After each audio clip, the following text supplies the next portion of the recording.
We begin tonight talking about your health. Joining us is Dr. Nirav Shah. He's a pulmonary and critical care physician at the University of Maryland Medical Center and a professor of medicine at the University of Maryland School of Medicine. Doctor, thank you for joining us. Thank you for having me. We're heading into that season where families and friends get together, having a good time, maybe spreading some germs, and all that is about to pick up. Have we seen any signs of that yet? We've definitely seen signs of different viral infections causing hospitalizations.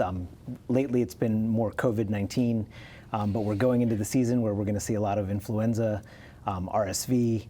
We'll see pneumonia kind of pop up as well, and it's a good thing to talk about at this time of year. Makes me long for the hot days of summer.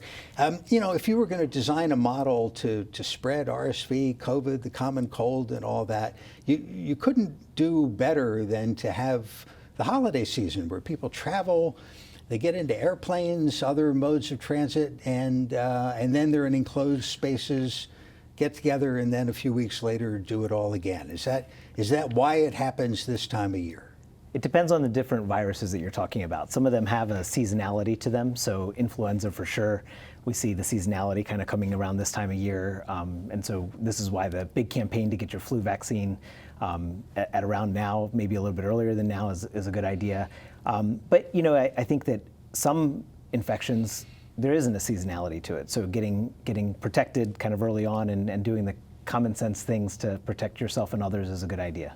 In terms of people protecting themselves against COVID, do you think there's a bit of COVID fatigue after all this time? People mostly have had COVID. They've had a bunch of vaccines. I think I've had 5 at this point. Are we at risk of not taking it seriously enough? I think that's definitely true. I mean, I think if you think about the general population, you would say, well, I've already had it. It wasn't that bad, right? And I think the idea is that we, just like the influenza, a lot of us have had flu in our lifetime and we've done fine, but there are times when you have comorbidities that are other illnesses that you have or other risk factors that you have that might make you more predisposed to getting sicker. And so we've seen patients get admitted with influenza, we've seen patients get admitted with COVID-19, and we continue to see those admissions, right? And so I think that while there is fatigue, I think that protecting ourselves is always a good strategy, and the best way to protect ourselves is to really think about vaccination in the right population, and if you're at risk or at high risk, and talk to your healthcare provider, because I think that a lot of this is about having that conversation about, what are my medical conditions, what's going on in my life, what am I doing, and how can I best protect myself? So certain people, depending where you are in life, might need different vaccines, might need it earlier, might need a stronger dose. Isn't there a stronger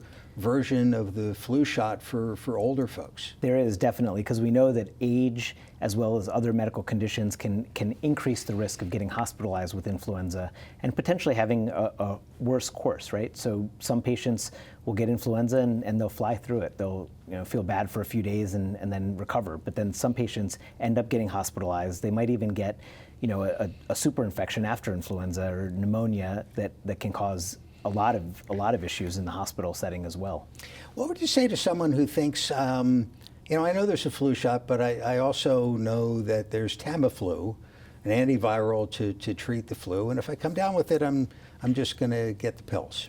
Yeah, I would say that I think it's better to avoid getting the flu to begin with, or at least getting a less severe case of it. A lot of people will say, I got the flu vaccine, but then I got the flu anyway, right? And the reality is that's true for COVID as well, but in both of those situations, the severity of the illness is much less if you are already protected a little bit with a vaccination. So I think it's important to say, yes, we do have treatments that can shorten the illness course or at least dampen the symptoms a little bit, but preventing it or trying to prevent it from the get-go is probably the better option. I don't know if there's data on this, but the idea, to be honest, I don't get the flu shot every year. I get it most years. So at this point, I've had dozens of flu shots. Is there any cumulative benefit or it just wears off? Yeah, so there unfortunately is not a cumulative benefit, right? Darn. And so the reality with flu is that it's constantly changing. The genetic material of the influenza virus is changing. And so that's why there's a different flu vaccine every year. And we don't really actually know how good this flu vaccine will be until after the flu season. when we can measure that, right? But other things like the pneumonia vaccine, for sure, you get the pneumonia vaccine once, and because that's a bacteria that you're getting protected against, the genetic variability is not as much as a virus like the flu. Or even COVID for that matter. As you mentioned, COVID vaccines, we've had multiple ones that have been out there that have protected against kind of different strains or variants. I think that COVID itself increased the ability for all of us to understand vaccines and also viruses a little bit more than we did before. With the flu shot in particular, you've always heard from people who got the shot, 2 days later got sick, maybe with the flu, and believe they got it from the shot. Do you see that in your practice? And how can you disprove that that's what happened? Yeah, so the flu vaccine is not actually giving you the flu, right? So it's not a live vaccine where you can get the flu from the vaccine itself. So what we usually say is that you probably were already exposed, and it takes about 2 weeks after you get the flu vaccine to really build up the immune system, the antibodies that are going to be able to fight that. So we often recommend that really by the end of October that you get the flu vaccine going into the holiday season, right? So there's a huge campaign out there about, flu with boo or boo with flu, so Halloween, kind of that idea. Okay. So we do recommend that you get it kind of in advance so that you can build up that immunity. Reminder viewers, if you have a question about respiratory virus season or any of these vaccines, send us an email to livequestions@mpt.org. Are all of these things spread in a similar fashion through, droplets, aerosols in the air, personal contact?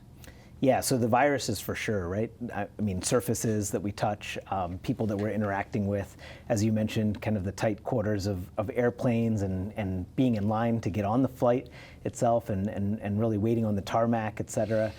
Being in close family situations where you have a lot of relatives that are coming from all over the place and bringing their germs and their good wishes with you, with them, right? So I think the idea is that you want to practice good hand hygiene. Really, if you do have viral symptoms like a cough, sneezing, et cetera, I think that, we just like you said about vaccine fatigue, I think that there's mask fatigue as well, but I think that's a great way to protect others and protect yourself, that if you have symptoms, putting a mask on makes a lot of sense. RSV is the one of these about which I know the least. Who should get vaccinated for that? And how does it differ from the others, including the common cold? Yeah, so RSV, again, a virus that can cause infection, can cause respiratory symptoms.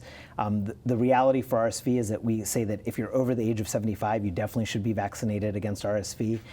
Between ages 50 to 75, if you have comorbidities, I think RSV is a very good vaccine to get for patients. And so we're thinking about things like diabetes, pregnancy, patients with underlying immune suppressed conditions.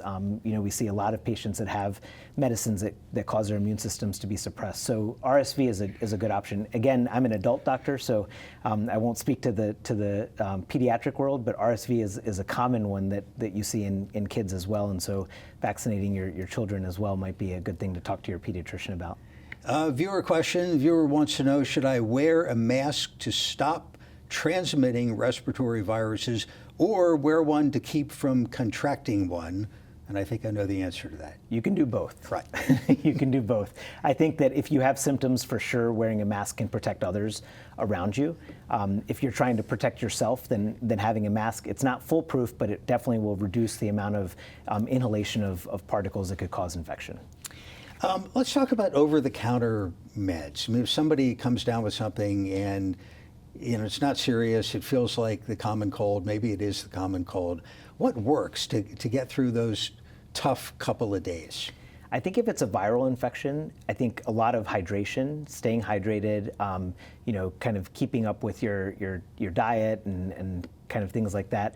If you have symptoms, obviously you can use some of the over-the-counter medications to try and control some of the symptoms, but really, quite honestly, they're not that effective.